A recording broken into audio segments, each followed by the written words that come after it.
Bismillahirrahmanirrahim.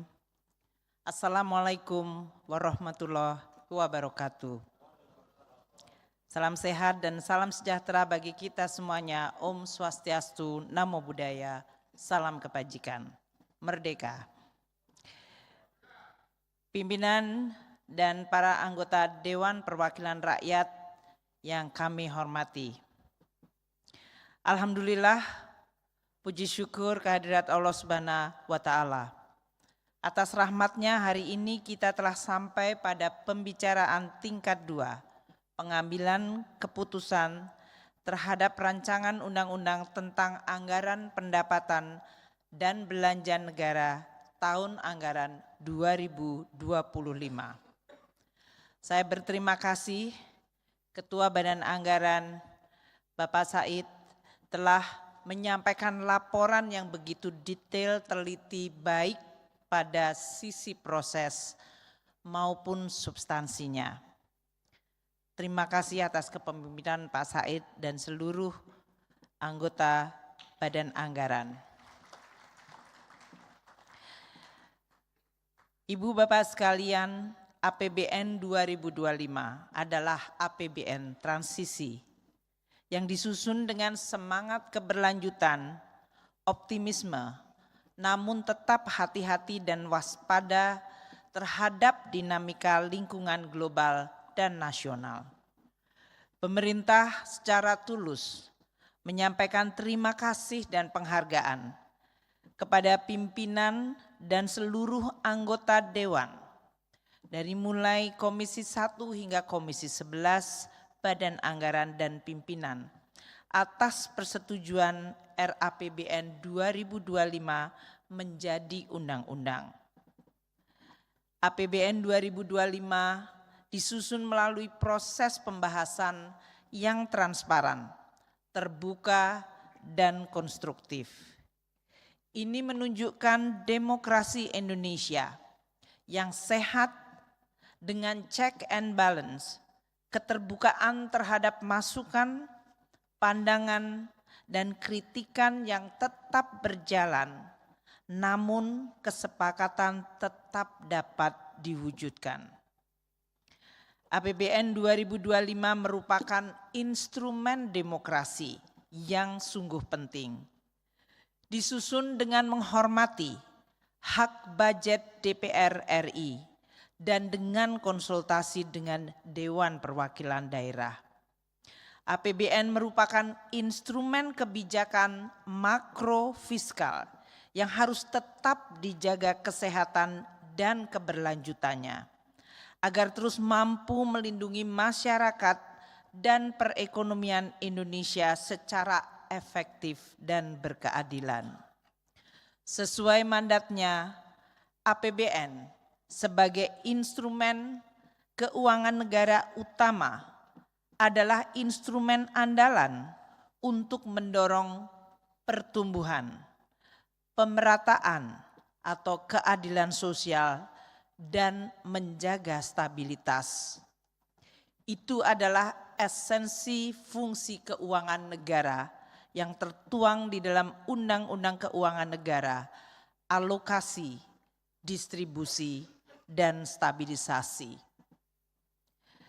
Itu juga merupakan esensi trilogi pembangunan yang diajarkan oleh Profesor Sumitro Joyo Hadikusumo, yaitu ayahanda dari Presiden terpilih, yaitu perekonomian harus dijaga untuk mencapai 3 keseimbangan, yaitu pertumbuhan, pemerataan, dan menjaga stabilitas.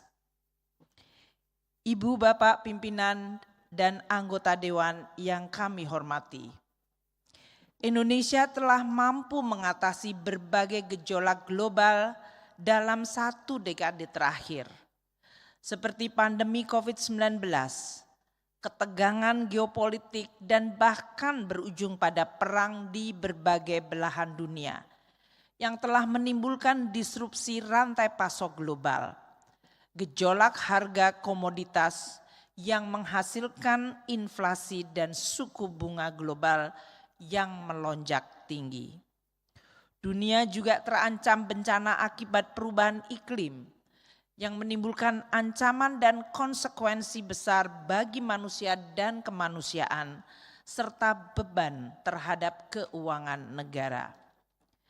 Dalam situasi yang penuh tantangan dan begitu dinamis serta kompleks, Indonesia tetap mampu menjaga dan mempertahankan pertumbuhan ekonomi, alhamdulillah, terjaga di sekitar 5% sejak akhir tahun 2021 dengan inflasi yang terkendali rendah.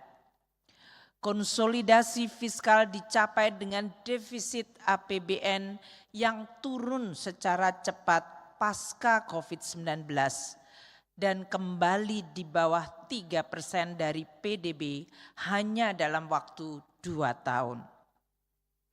Ini adalah sebuah capaian yang sungguh sangat baik dibanding banyak negara dan merupakan prestasi yang sungguh tidak mudah. Saya sebagai bendahara negara ingin menyampaikan terima kasih kepada DPR RI, pimpinan Badan Anggaran dan seluruh komisi yang selama periode sangat tidak mudah selalu menjadi partner yang bisa diandalkan dalam mengelola negara, ekonomi, dan keuangan negara.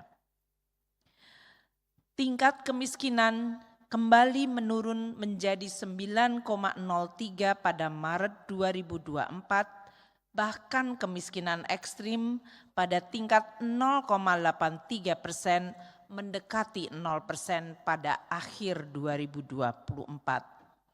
Koefisien Gini juga mengalami penurunan di tingkat 0,79 pada Maret 2024. Angka ini adalah angka terendah dalam 1 dekade terakhir.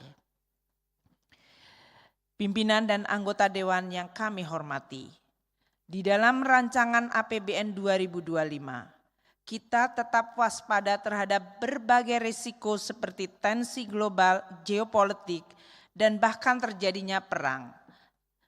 Perlambatan ekonomi Tiongkok yang merupakan mitra dagang terbesar Indonesia dan kelesuan perekonomian Eropa serta dinamika dan arah kebijakan ekonomi politik di Amerika Serikat pasca pemilu. Tajamnya fragmentasi global diwujudkan dalam bentuk perang dagang dan perang investasi yang makin mengancam dan melemahkan ekonomi dunia. Bank sentral negara-negara maju telah mulai menurunkan tingkat suku bunga dari situasi higher for longer.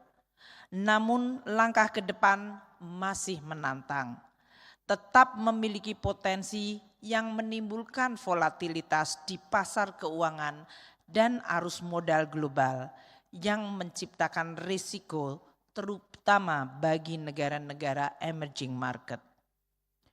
Pertumbuhan ekonomi dunia diproyeksikan tetap lemah di tahun 2024 dan 2025, yaitu 3,2 dan 3,3%. Harga komoditas cenderung volatile di tengah lesunya pertumbuhan ekonomi global. Alhamdulillah neraca perdagangan Indonesia tetap surplus dalam 52 bulan berturut-turut. Indeks PMI manufaktur di berbagai negara juga berada dalam jalur kontraksi. Oleh karena itu, APBN 2025 dirancang untuk menjaga stabilitas, inklusivitas, serta keberlanjutan. Hal ini untuk mendukung transisi pemerintahan agar berjalan lancar dan efektif. APBN 2025 dijaga tetap sehat dan kredibel untuk mendukung reformasi struktural di dalam rangka memperbaiki produktivitas dan daya saing ekonomi Indonesia. Pimpinan dan anggota Dewan yang kami hormati, asumsi dasar ekonomi makro APBN tahun anggaran 2025 disepakati sesuai yang telah dibacakan oleh Ketua Badan Anggaran. Pertumbuhan ekonomi sebesar 5,2%. Inflasi terkendali sebesar 2,5%. Nilai tukar rupiah sebesar Rp16.000 per dolar Amerika. Suku bunga SBN 10 tahun sebesar 7%. ICP disepakati sebesar $80 per barel dan lifting minyak sebesar 605.000 barel per hari serta lifting gas sebesar 1,5 juta barel setara minyak per hari. Tingkat kemiskinan diproyeksikan terus menurun ke kisaran 7 hingga 8%. Tingkat kemiskinan ekstrim dijaga pada tingkat 0%. Tingkat pengangguran terbuka diproyeksikan turun pada kisaran 4,5 hingga 5%. Dan tingkat ketimpangan atau Gini rasio turun ke kisaran 0,379 hingga 0,382.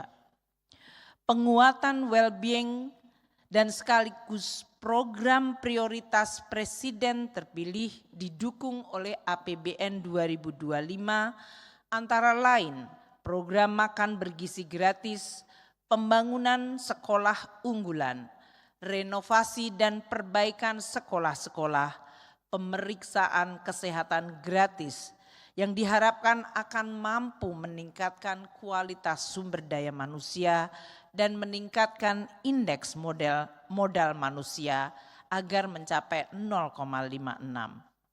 Program prioritas ketahanan pangan seperti program pemberdayaan petani dan nelayan diharapkan dapat memperbaiki indikator nilai tukar petani dan nilai tukar nelayan masing-masing sebesar 115 hingga 120 dan 105 hingga 108 pada tahun 2025.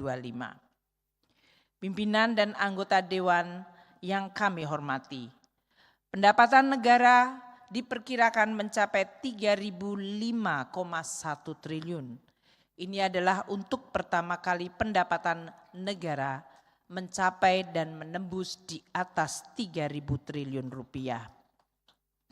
Penerimaan perpajakan diproyeksikan sebesar 2.490,9 triliun rupiah.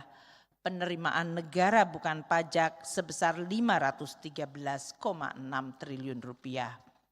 Target penerimaan perpajakan 2025 ditopang oleh reformasi perpajakan, perluasan basis pajak, peningkatan kepatuhan wajib pajak, dan dimulainya sistem core tax dan sistem perpajakan yang kompatibel dengan perubahan struktur ekonomi Indonesia dan arah kebijakan perpajakan global. PNBP dicapai dengan reformasi pengelolaan sumber daya alam, optimalisasi dividen BUMN, peningkatan inovasi dan kualitas layanan. Tata kelola PNBP ditingkatkan dengan pemanfaatan teknologi digital dan informasi. PNBP juga sebagai instrumen regulatori untuk mendorong ekonomi, mendukung dunia usaha, serta meningkatkan kualitas layanan kepada masyarakat. Belanja Kementerian Lembaga tahun 2025 mencapai 1.160,1 triliun rupiah. Kami berterima kasih pada pembahasan Banggar yang telah memasukkan berbagai program prioritas dari pemerintahan baru, baik di bidang pendidikan, kesehatan, perlinsos, ketahanan pangan, infrastruktur, hilirisasi industri, peningkatan investasi, dan pengarus utamaan gender. Transfer ke daerah sebesar 919,9 triliun rupiah ditujukan untuk mendukung akselerasi pertumbuhan ekonomi daerah melalui sinergi dan harmonisasi belanja pusat dan belanja daerah, pengembangan sumber ekonomi baru di daerah, dan peningkatan investasi serta keterlibatan dalam global supply chain. Transfer ke daerah didorong untuk memperkuat keuangan daerah dengan peningkatan kualitas belanja produktif, penguatan sinergi pembiayaan inovatif, dan penguatan local taxing power, serta mempercepat konvergensi antar daerah. Total belanja negara tahun 2025 akan mencapai 3.621,3 triliun rupiah, termasuk sebesar 1.541,4 triliun rupiah belanja non-KL pada belanja pemerintah pusat. Defisit APBN 2025 ditetapkan sebesar 2,53% dari PDB atau sebesar 616,2 triliun rupiah.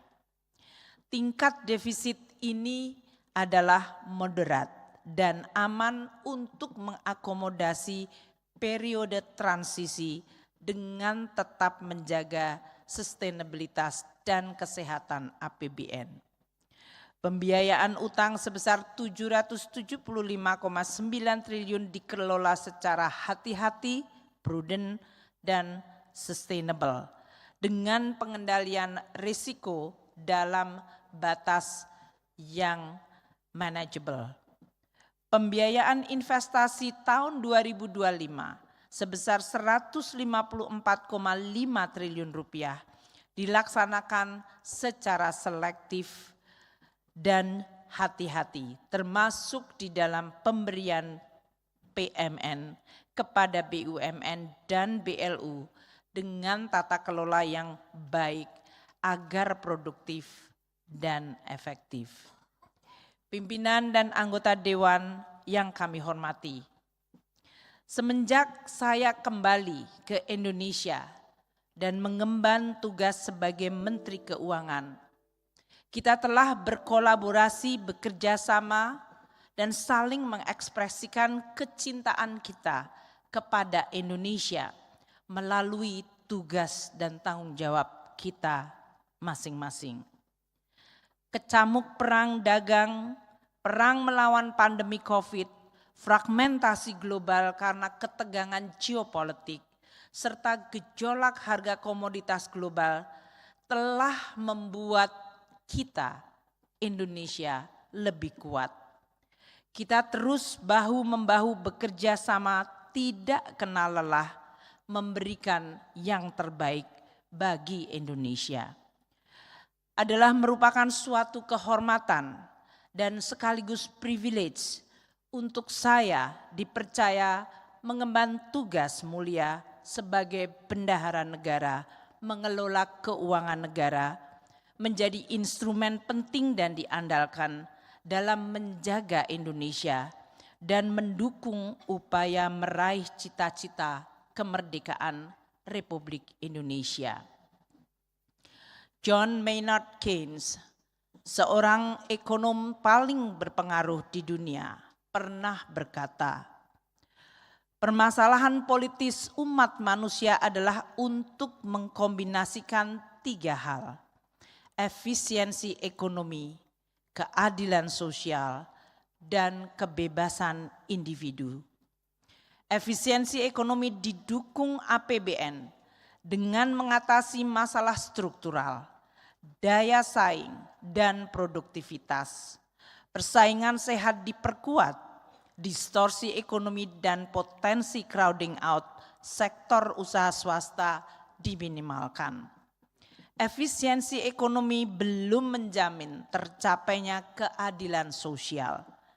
APBN sebagai instrumen keuangan negara penting di dalam mengalokasikan berbagai macam subsidi dan belanja jaring pengaman sosial agar menjamin masyarakat miskin dan rentan menikmati manfaat sebesar-besarnya dari kemajuan ekonomi. Itulah wujud cita-cita keadilan sosial yang perlu terus kita jaga, sehingga ketimpangan dapat diturunkan. Sesuai juga prinsip gotong royong, di bidang perpajakan yang kuat membayar lebih besar, yang kurang mampu justru dibantu. Perhatian kepada keadilan sosial merupakan bukti kecintaan kita pada manusia dan kemanusiaan. Sebagaimana Sultan Syahrir berujar, hanya semangat kebangsaan yang dipikul oleh perasaan keadilan dan kemanusiaan yang dapat mengantar kita maju dalam sejarah dunia. APBN adalah sumber daya dan Kementerian Keuangan menjadi salah satu institusi mesin penggeraknya. Saya memiliki harapan besar agar efisiensi ekonomi dan keadilan sosial akan terus menjadi pilar dan arah penting di dalam kita terus mengelola dan menjaga perekonomian, di dalam kita mendesain dan merancang APBN sebagai instrumen keuangan negara. Aspek kebebasan individu adalah fondasi demokrasi yang utama, yang juga berpengaruh pada kinerja ekonomi. APBN berkontribusi di dalam menjaga kebebasan individual melalui pembangunan sistem hukum yang adil dan sistem keamanan masyarakat yang terpercaya. Pimpinan dan anggota Dewan Perwakilan yang kami hormati, izinkan saya pada kesempatan yang sangat baik ini dan di penghujung bakti saya sebagai bendahara negara masa periode kepemimpinan Presiden Jokowi dan Kiai Haji Ma'ruf Amin, menyampaikan rasa syukur dan penghormatan mendalam atas kesempatan luar biasa untuk dapat menjalankan tugas bekerja sama dengan Dewan Perwakilan Rakyat di dalam mengelola keuangan negara Republik Indonesia untuk kemajuan Indonesia. Di hadapan rapat paripurna yang terhormat ini, saya secara tulus menghaturkan terima kasih yang sebesar-besarnya atas segala upaya dialog dan dedikasi yang kita jalani bersama. Semoga hubungan yang baik terus dirawat, disirami dengan perasaan penuh tanggung jawab, keikhlasan, dan pengharapan yang tinggi bagi masa depan bangsa yang kita cintai. Kecintaan pada negeri termanifestasi dalam pengabdian dan dedikasi. Kepedulian pada rakyat harus bermuara pada kebijakan yang memberi manfaat. Demokrasi sebagai corak bernegara dari rakyat, oleh rakyat, untuk rakyat, tidak semata-mata berarti absennya corak birokrasi yang bertangan besi, melainkan keterjaminan kebutuhan ekonomi serta ruang mandiri bagi setiap warga negara di seluruh penjuru negeri. Kecintaan kita terhadap Indonesia kita wujudkan dalam pengelolaan APBN, bukan sebagai sekedar deretan angka di atas kertas, tetapi sebagai denyut jantung nadi perekonomian, pijakan utama bagi kemajuan dan kesejahteraan bangsa Indonesia. Di hadapan kita terbentang masa depan yang penuh peluang dan harapan. Indonesia adalah negeri yang kaya akan semangat dan daya juang. Setiap napas perjuangan selalu tersimpan utuh doa yang dipanjatkan dalam setiap malamnya. Masa depan kita tidak hanya ditentukan oleh besarnya anggaran, namun seberapa bijak kita mengelolanya. Kita adalah penjaga yang harus terus menjaga keamanahan kita. Dalam setiap keputusan fiskal kita tanamkan benih-benih doa dan harapan. Saya ingin menyampaikan permohonan maaf yang tulus dari lubuk hati saya yang terdalam. Atas nama saya pribadi dan seluruh jajaran Kementerian Keuangan maupun pemerintah, atas segala interaksi kita, mungkin kita salah tutur, mungkin kita berbeda dalam tindakan, namun tujuan kita adalah sama, menjaga keuangan negara dan menjaga Indonesia. Manusia adalah tempat salah dan lupa. Karenanya mohon dibukakan pintu maaf seluas-luasnya. Akhirul kata, sekali lagi saya ingin menyampaikan terima kasih dan penghargaan yang sebesar-besarnya kepada Dewan Perwakilan Rakyat Republik Indonesia, dari Badan Anggaran dan seluruh komisi. Semoga Allah Subhanahu wa Ta'ala senantiasa memberi petunjuk dan ridho bagi kita di dalam merawat tanah air, menjaga sumber kehidupan bagi bangsa Indonesia. Wallahul muwaffiq illa aqwamit thoriq, billahi taufik wal hidayah. Wassalamualaikum warahmatullahi wabarakatuh. Salam Santi Santi Santi Namo Buddhaya. Salam kebajikan. Merdeka.